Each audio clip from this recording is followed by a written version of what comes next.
Good evening, everyone. Welcome to another Monday Unplugged live session every Monday 9:30 p.m. Lisbon time.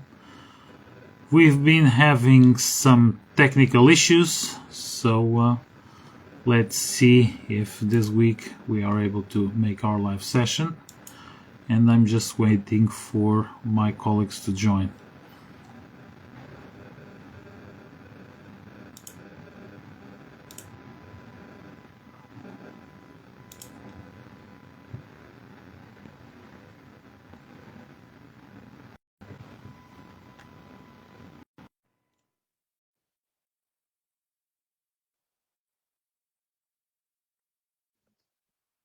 Good evening. Sergio, good evening. How are you? Everything's fine. Let's just see if this holds, and Yeah, fingers crossed that we won't have any connection issues like last week. well, Just for waiting now, for all good. Gabriel. Let's see if Gabriel is around. Adding Gabriel as well. Mhm. But, well, we've been having these issues. Let's see how it goes. I think Gabriel is joining. Hello, good evening, everyone. Hi, Let's see if Facebook let us allows run us. the podcast.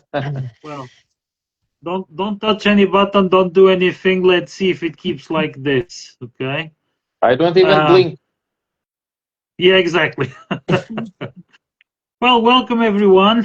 Good evening. Hello, Vitor. Well, I hope you're having a great tour through Portugal.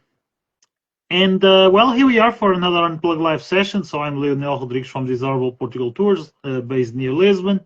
With me, Gabriel Lima from GL Tours in the Algarve, and Sergio Costa from Portugal EV Tours near Porto. And this week we are going to focus a little bit on, well, geography. And well, a lot of people have been planning their travels. A lot of people have been, waiting for a long time to visit our country. But in fact, planning is an issue. And sometimes just before planning, it's all about giving a look at the map. I have a few insights that I would like to share. But, well, Sergio, you wrote a very, a nice post presenting the live for today. And I think that you might have a word to say about the Douro, because even recently I saw some issues about the Douro. So you can pick on that, and then we'll keep going. No, absolutely. So, yeah, good evening, everyone. Well, for starters, that's actually one of the things that I hear the most frequently is people planning trips to the Douro Valley. For the most part, people have the right thought process, which is taking a day exclusively to check out the Douro Valley, taking a day trip over there, giving us quite a bit of time to see it and to enjoy it.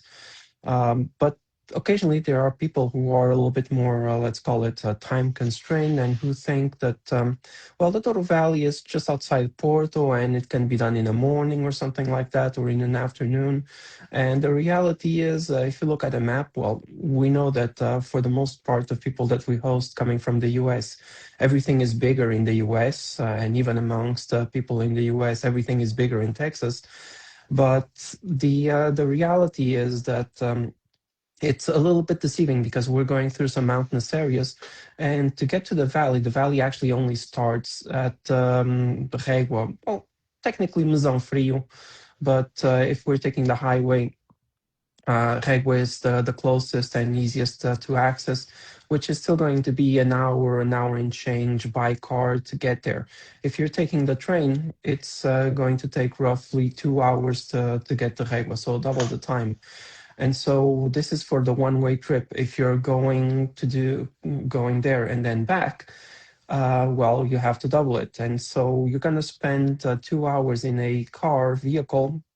And as you can guess, for one morning, even if you wake up and if you hop in a car by, let's say, 8 a.m. and you want to be back to Porto by 12, that only leaves you 2 hours to see something at the valley. You go to a vineyard, a tour, do a tour and a tasting over there. That's 1 hour guaranteed. Driving along, taking some pictures at the few viewpoints. That's another hour just right there because it doesn't look like it, but it's the largest mountain wine region in the world that we have over there. Covers an area of roughly 250,000 hectares of land, which is roughly the equivalent to 600,000 soccer fields. So yeah, it's pretty big. And so people often don't realize how big it is and how far it is to Porto, and how easy or difficult the access over there can be. So visiting one day, just taking one morning or one afternoon, you're going to be spending most of the time in the car rather than seeing the valley or experiencing the valley. So there's not much to see and to do in 2 hours. The second thing, especially about the valley, and I know, Lionel, that you had one of these experiences very recently as well, is that not everything that says Douro Valley in the name, particularly when we're talking hotels, is located at the Douro Valley. Remember when I mentioned Mesão Frio? That's basically the western side of the valley. And anything between Porto and Mesão Frio, I would say, if you're booking a hotel in that area between Porto and Mesão Frio, you're better off just staying in Porto, to be honest, because to get to any of the hotels, to any of that area over there, it's actually quite difficult. And for tour operators coming from either the Douro Valley or from Porto, which the vast majority of tours depart from Porto, the reality is that that's going to add, at the very least, 2 hours to a tour or working hours to your guide. And that has to be accounted for because I've had instances where I left Porto to do a pickup at one of the hotels located between Porto and Mesão Frio, and then it took me an hour to get to the hotel, and then to get to the hotel to the first stop in my tour took me an hour 45, which was the exact same time if I had left from Porto directly to the Douro Valley. And then on the return trip, it's going to be the same story all over again. So 1 hour, 1 hour-ish and change to get back to the hotel. And then from the hotel back to Porto, for me, it's going to add another hour. So there are a few hotels, just for example, that I know by heart. You have the Octans, Douro Valley. You have the Douro Valley Royal and Spa. So they have Douro Valley in the name, but they are actually not located in the Douro Valley. And don't get me wrong, these are fantastic hotels if you just want to enjoy the hotel, relax, and enjoy the amenities of the hotel, the restaurants, the swimming pools, the landscape, the peace and tranquility. Because even though they are fantastic hotels, there's not much in the sense to do around there. So you have the hotel, you have the restaurant, you may have some water activities, some water sports, something like that. They might have spas, and it's more like a retreat than it is actually a good place to base yourself for exploring a region or something like that. So I'm talking about Douro Valley because, well, obviously it's the region that I know best, and I do lots of tours over there. But then there's also other regions, like, for example, the Serra da Estrela. Well, it's a mountain, so obviously the roads are going to be winding over there. And if you're taking the road that goes through the mountain range to go, for example, from Gouveia to Covilhã, which is basically passing through Manteigas, very beautiful, that's going to take you the better portion of 2 hours just to cover a distance, which in a straight line is something like 40 to 50 kilometers, so 35 miles approximately in 2 hours. So yeah, it's definitely going to be a little bit challenging. And on top of that, don't forget that Portugal just came out of a series of storms, and that actually damaged some of our road infrastructure over here. We saw it last week that the road in leading from Penhas Douradas to Manteigas actually collapsed a little bit, and it's not safe to pass over there. And the detours, the alternatives, well, take quite a bit longer.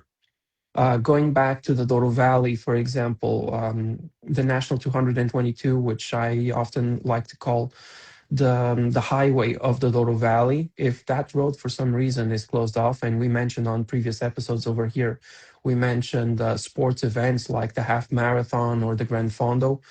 Um, the alternative takes 3 to 5 times longer to go between Régua and Pinhão, which is 30 kilometers. So at national road speeds, it's a 25-minute drive. If you have to take the roads on the northern bank of the river, that's going to be for sure well over 1 hour, an hour and a half. So, yeah, looking at the map, it's things might seem close, but the reality is that when you start planning for things and putting uh, plotting the itinerary on Google Maps, it's going to give you a somewhat more accurate idea of how long it's actually going to take to drive those roads. Another example that I like to offer is, for example, right over here in Porto. I don't live in the city of Porto, but one of the neighboring towns. I live in Maia, but the place from where I live, it's just 9 kilometers away from the city center of Porto. So from my house, when I pick up the car, start driving, and I go to downtown Porto in front of the city hall, it's 9 kilometers. So that's six-ish, 5.5 to 6 miles approximately. On a good day, on a good weekday, takes me 35 to 40 minutes to cover 6 miles.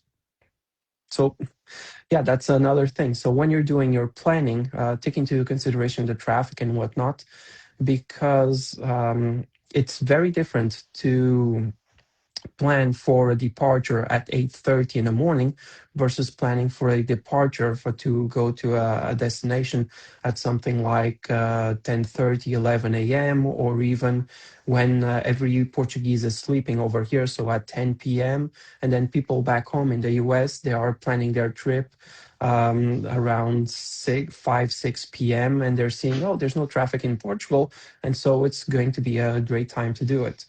Google Maps, for those who don't know it, actually has a very nice feature where you can select the departure time, and it pulls historical data to see how the traffic usually is on a weekday versus the weekend to plan those trips. Vitor Pais was just over here mentioning Jerez, same thing, very comparable to the Douro Valley as well. I would say that for Jerez, for example, one of the attractives is the waterfalls and the hiking over there. So that's something that you have to factor in your trip. It's not just the driving to get there, because, well, in Jerez, for the most part, you can't park your car, your vehicle at the waterfall. So you have to factor in the time that it takes you from the parking lot to walk to the car. And sometimes those hikes can take half an hour or more, and then you have to walk back to your car. So these are some of the things that need to be taken into consideration. So Douro Valley, that's the examples that I have: hotels, accommodations, planning trips, things like that. Going north, going south. If you're going the highway, it's very fine, and usually highway speeds are very easy to do over here. So there's not much, I would say. For example, going from Porto to Aveiro, 45, 50 minutes is easily doable. But yeah, there are some locations where you have to take into account these accessibilities, timings, and whatnot. So I'm going to throw the ball right down to the south now, and I'd love to hear about Gabriel, because I know that he has some cool stories about people wanting to base themselves in certain locations to explore the entire Algarve. Okay, yeah. Well, good evening, everyone. Yes, definitely, it's not the same as in Douro Valley, but actually, it's not that different because the distances are quite the same. And of course, the Algarve is very big, is a region, and some people they have time to come to stay here for a long stay. For instance, now in winter, but many times people they are just coming to visit the Algarve for 2, 3, 4, 5 days, and they ended up staying in places that it doesn't match what they actually want. And usually we know what they want, because when people they come to our group and other groups too, they share what they want. So they want to see, for instance, the Benagil Caves. They want to see, I don't know, Ponta da Piedade or Cape St. Vincent, or maybe they want to visit the Rio Formosa and take a boat trip. and they ended up staying in places where I easily can see that they are quite far. They could be in a better base to explore what they want to explore. So ultimately, of course, every single place in the Algarve, it could be a good base, but depends of what people want, depend of the length of their stay, and also depends on the season. So we have different factors here, and we have to take this into account. We all know, it's not a secret that, for instance, Lagos, it's been very popular in the past 5, 6, 7 years. There's a big hype around Lagos. And what I see is, although of course Lagos, it's a nice town and a nice base, is that some people, they make confusion. They think the Lagos is the Algarve or the Algarve is Lagos, just like there's no other base for them, which is farthest from truth. And it's also boosted by some people, because of course people, they tend to hype the places where they stay, and also some influencers, they try to hype the places they visited because it's the only places maybe they visited. So many times it's very important to look into the map. And nowadays we have wonderful tools, like you mentioned, Sergio, Google Maps. It gives us the distances, it gives us the traffic, it gives us the time that we might take to cover from one place to another, and it's not accurate because, of course, it doesn't take into consideration, I don't know, traffic lights or something that happens on the way. Sometimes even construction. Sometimes they are updated, but sometimes they are not. For instance, yesterday I was driving to Seville from Albufeira, and then at some point on the highway around Huelva, there was a disruption. So there was I spent more time than I thought I would spend. I spent more time, but actually, thank God, I always like to go with lots of time in advance, so it was not a big deal. But from the perspective of a traveler, a visitor, I mean, if people, they come here, they stay for a short stay, and they want to cover the highlights, and they want to take the best, they want to improve their vacation time. I think it's a good idea to check quite well the geography. How much time people, they take to go, for instance, from Lagos to Benagil, or vice versa. If people are staying, for instance, in Albufeira, but actually what they want to see is the Cape St. Vincent or Ponta da Piedade, so maybe it's not the best base to. Nowadays, also because we guides, we've been promoting very much here on Portugal Unplugged, the off the beaten path, or at least the less popular spots. So nowadays I have loads of people, and I know there's lots of people who want to visit also the Eastern Algarve. So towns like Faro, towns like Lolé, towns like Olhão, they are no longer unknown people. They want to visit these beautiful places because they are beautiful, beautiful old towns, beautiful markets. There's so many things to see there, and then sometimes I see that people, they stay, for instance, in Salema, which is a very nice spot, but Salema is close to the tip of Portugal, the Algarve. Even 2, 3 weeks ago, I got some friends. They came here for the second time in 2 years, and they stayed again there because they like to stay there. And then they drove to Albufeira 1 hour more or less, and then finally from here we went for a tour. So I mean, if people, they want to stay in these places and they are staying here for the month, the whole month or so, and they don't mind to drive, it's okay.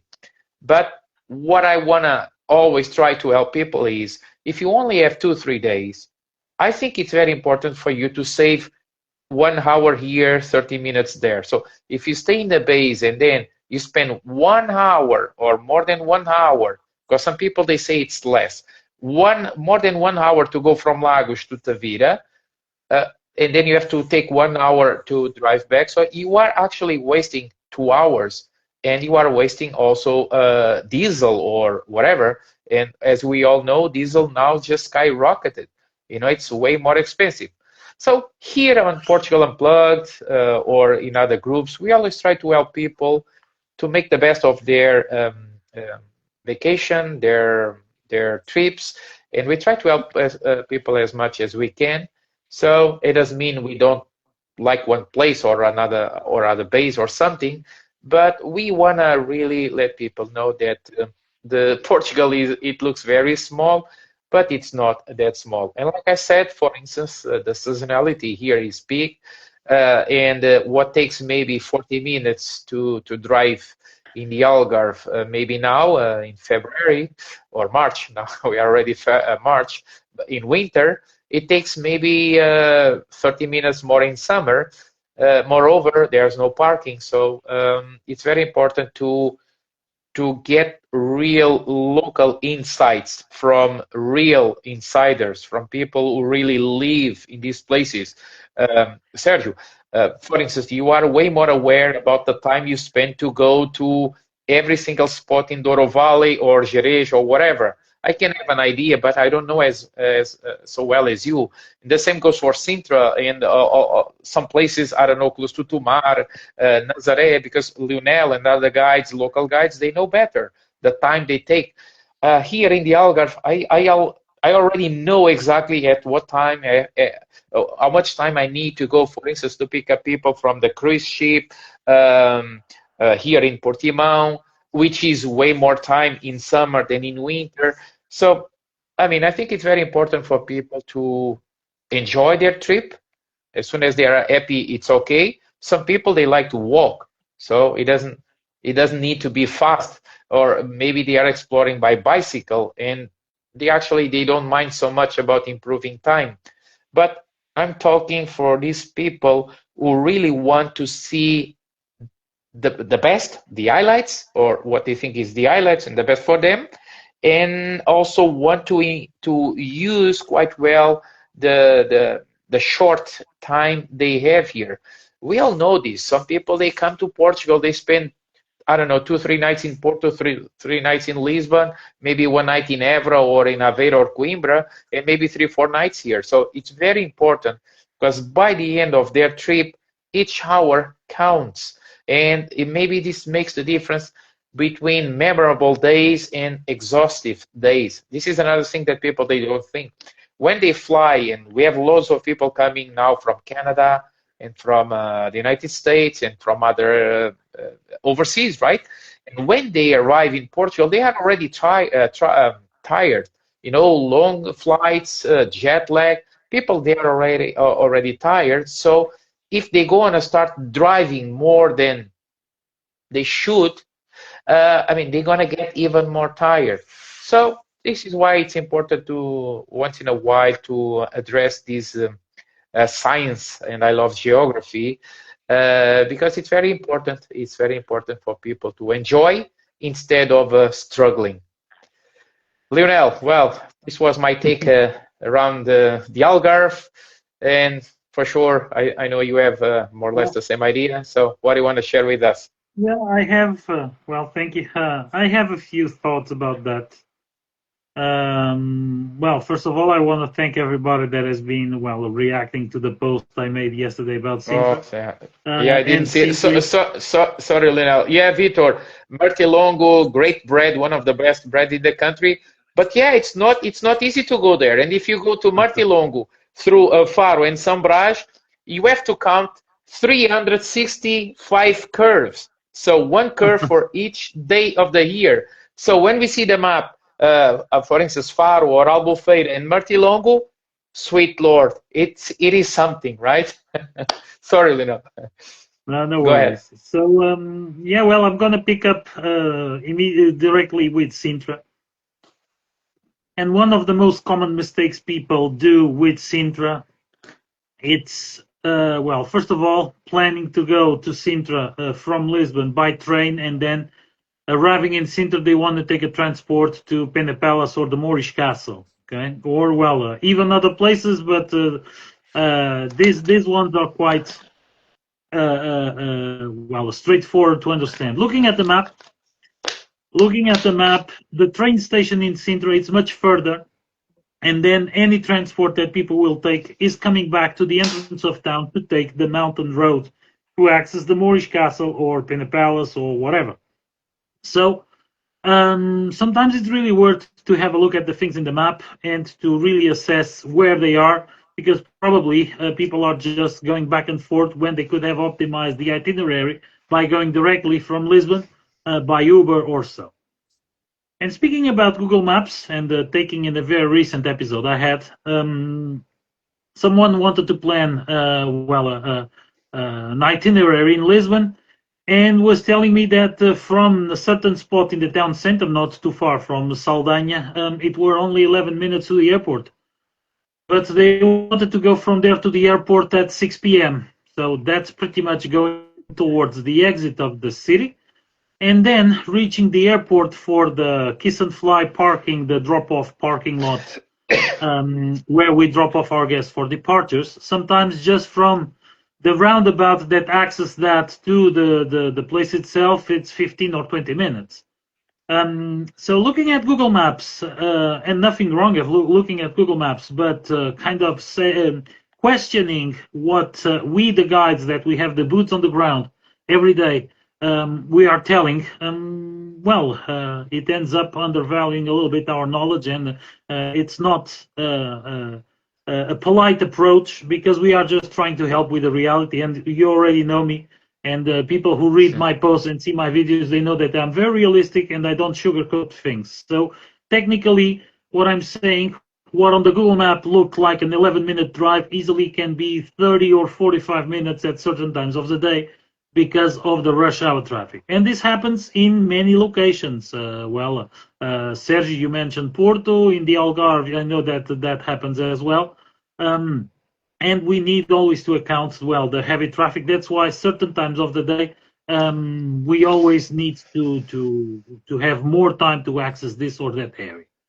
And then we have the tricky things like Sergio was mentioning, and you were mentioning over there in the Algarve, but it's we have them as well. Okay, I know a hotel that is 40 kilometers from Lisbon, but they still call themselves Lisboa, and in fact it's beyond where I live.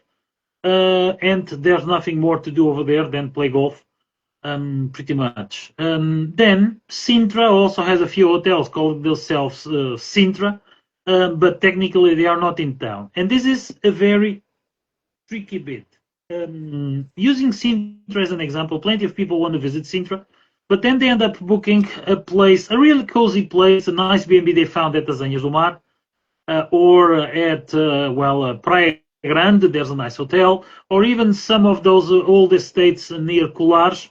Nothing wrong with that, but without transportation, relying on public transport, it is gonna take a lot of time trying to get by public transport. Imagining that they can find an Uber over there, it's a bit tricky. They might be around or not. And by the way, in Sintra, it seems like plenty of Uber drivers are now canceling trips because it's not worth for them.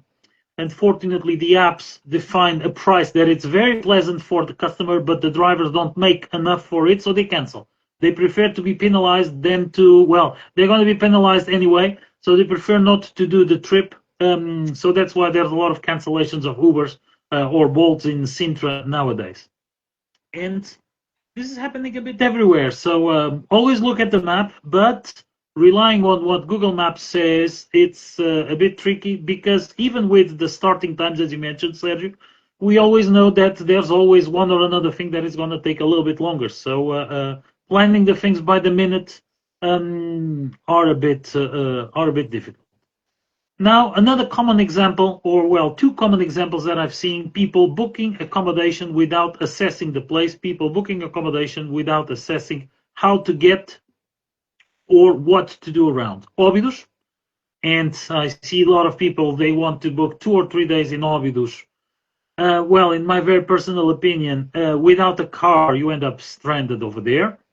The town is nice, but in 1 day, you've pretty much seen it all, or even less than that.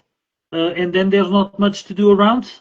Trying to find transportation in Óbidos, it isn't easy. The train isn't running, and technically the train is not in town. It's way down the hill. But the railway, with all the renovation and construction going on, has been delayed, and the storm, delayed it even more. So there's no train to Óbidos, and buses, they are not frequent, and mostly to connect, to Lisbon or to Caldas or such. So to see something, well, around not so well served by public transport, it's a bit tricky. With a car, it's somehow okay. The other place, Nazaré, same thing applies. Or you have transportation or trying to do tours from Nazaré by public transport, or tours or exploring the area might be a bit tricky as well. So these are two of the places I've been seeing people booking accommodation, kind of, oh, we're going to stay over there and then we see how it goes. We plan to explore the area from there. Without transportation, it won't be easy. And then just to finalize my thoughts, and I'm going to use a few examples, people need to understand how the administrative maps are well divided in Portugal, okay? Because we have the towns and we have well the counties, the municipalities, okay, that pretty much have the same name, and that can be tricky. I'm going to use an example from Douro Valley, okay, that a lot of people say they are staying in Lamego, but by example, they are just staying across the river at Vila Galé. Technically, that belongs to Lamego, but pretty much they are just across from Régua. The same applies to Óbidos. A lot of people book Praia del Rei resort hotel. Technically, it's 25 minutes away from Óbidos, so it's not Óbidos the town. And around Sintra, that can happen as well. I was driving this morning, not on tour, but I was driving this morning to one of the most remote areas of the Sintra municipality, some very small rural towns. And in fact, one of these days I will show you around, because some people think that Sintra is only history and monuments, but Sintra, the municipality, the county, it's quite big and it's very diverse. And I was thinking exactly about that. There might be some local lodges, B&Bs and stuff around there that people might be booking, thinking they're going to stay in Sintra, and then they are left half hour away from the town. And a lot of people, well, book the place and then they say, oh, we'll walk everywhere, but then they will be stranded. And this is something that happens a bit everywhere. So the way our country is subdivided in the municipalities might be a bit tricky to choose the location. And that's well, that's happening more and more. So always look at the map. Always ask questions if there's some well, some doubts. But in fact, well, we want to help. We want people to have a nice experience. I've been saying this plenty of times. What I really want the most is people to go back home and have a nice experience, to remember and to tell their friends they had a great time over here, whether it is on tour with me or not. And I think we, all of us, we are on the same page regarding that. So that's why we are here, trying to help everybody, answer all the questions, trying to let them know by our expertise with, well, being day by day on these places, that what sometimes looks like a plan, it isn't. Because sometimes there's people giving advice or people that recommend this or that, but they were just here once. They were here one time. They were lucky probably that day. Oh, we went there and it was pretty much empty. Well, probably you found just, well, one of the sweet spots on the day, or it was early or was late, or, well, it was off season. Stuff like that. Because the reality, it's totally different. And that's why, well, there are certain times of the year that I don't recommend going to one or another place, or certain days of the week that I don't recommend to be in one or another place. By example, Saturdays afternoons, there's always some, well, demonstration, whatever, in Lisbon. And sometimes the avenues get closed, Liberty Avenue gets closed, and there's no access to certain hotels. So this is always, well, a tricky bit. Sundays, sports events everywhere. You try to get there and the street is closed, the road is closed, because they are putting all together for a sport event. So this is the local knowledge we try to share, and we try really to help travelers with, because, as I mentioned, we are the ones with well, boots on the ground every day. So well, these were my thoughts about this, and well, it seems like the technicalities of Facebook this week, they allowed us to keep on with our live, and I'm happy with that. But I would Sure. like everybody to well to post to ask the questions here on the group. By the way, well, I want also to thank everybody for the 10,000 members that we've reached this week, Yeah, and we are exactly. growing. So thank you everybody who's been watching and posting and commenting. But we are here to help. We are tour guides. We have our businesses, but more than anything, what we really want is people to enjoy Portugal in a unique and authentic way, outside of the traps, outside of the commercial things, because there's way more Portugal beyond those things. So, well, these were my thoughts. Well, Sergio, final thoughts about today?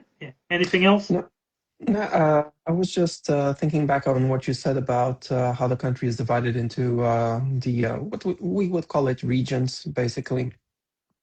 But I was thinking about the Douro Valley, and it's actually very interesting because the Douro Valley is one of those places where it's well, how should I put it? It's located in four different what we call regions over here. So the northern bank is one thing, the southern bank it's another thing. If you go even further inland, it's going to be another thing on the northern bank, and on the southern one, it's going to be even another one.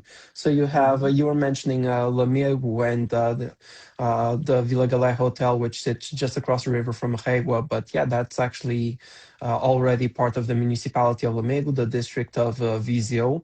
But then to the Mhm. north, you just cross that bridge to the north to Pis de Régua, and that's already the district of Vila Real.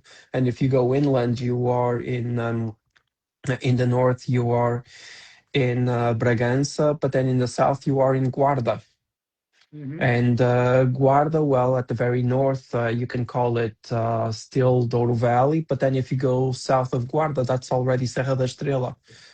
Exactly. So yeah, it's one of those places that it's very difficult to well, how should I say, or rather very easy to make a difficult decision over there, to make a bad decision over there regarding the accommodation, and especially if you don't know the lay of the land, the roads over there.